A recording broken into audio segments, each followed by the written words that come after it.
Bonjour et bienvenue dans cette vidéo consacrée au projet centralisé. La réalisation d'un même projet est parfois confiée à une équipe, lorsque le travail à réaliser est conséquent. Il convient alors de s'organiser, et d'utiliser une interface qui permette de travailler simultanément, de manière contrôlée et sûre, sur le même projet. Ce partage peut être appliqué pour gérer l'ensemble des informations d'un projet. Ainsi, on pourrait avoir par exemple une première personne qui modélise la maquette architecturale du projet, et les plans associés, une deuxième le modèle d'exé, les métraits et les listes de matériaux associés, et une troisième les images.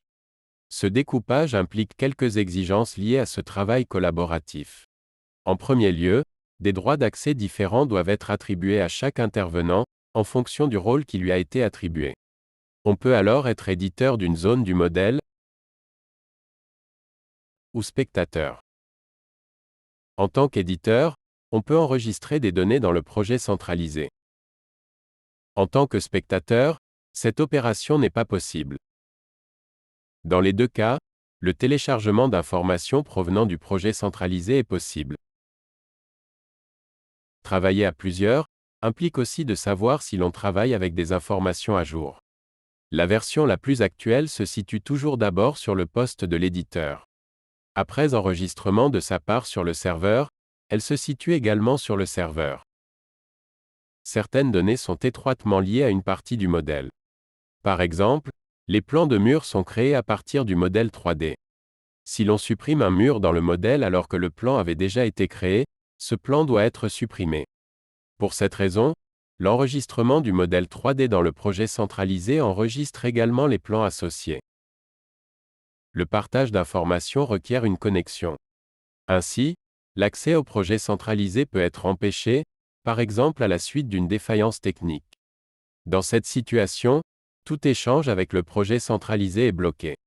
Il n'est plus possible d'enregistrer ou de télécharger d'informations sur le serveur. Il n'est alors pas possible de modifier les rôles. Ainsi, un éditeur ne peut pas libérer les droits d'édition. En revanche, le travail hors ligne est toujours possible en local, avec la possibilité de modifier les informations et de les sauvegarder. Comme tout outil, l'interface logicielle dépend avant tout de l'utilisation que vous en faites. Ainsi, il est primordial que vous définissiez une structure de projet cohérente.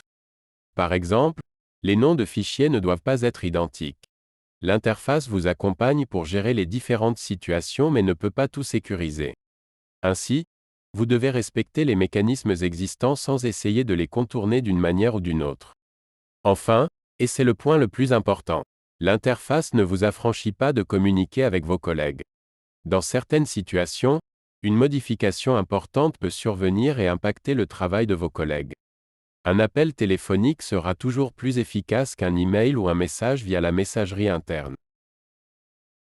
J'espère que ces informations vous seront utiles pour vos projets.